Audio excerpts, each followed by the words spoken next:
I can go back to that book when I was 16 years old. And when people say all the time, hey, how much of the game's mental? 90% of it's mental. Hey, what do you do to work on it? Well, back then it was like, I read the mental game of baseball and I take action. I don't read the mental game of baseball and go, that's great stuff. No, I read the mental game of baseball and actually take action on it into the game.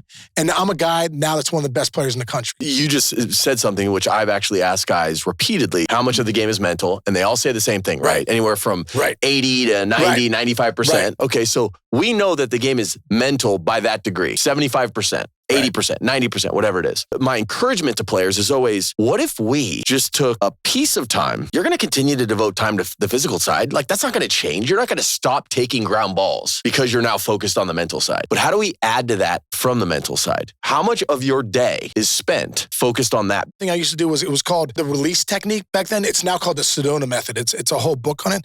And what you do is your body body keeps the score, right? Your mind-body connection is so real, right? Energy's real. So what I would do is I would think about the game or think about anything that was going on in my life. Could it be off the field? Could it be on the field? Whatever it was.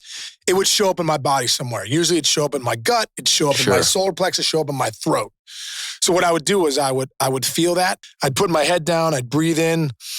And I would picture a window or a door opening up in my stomach. And then I would breathe in.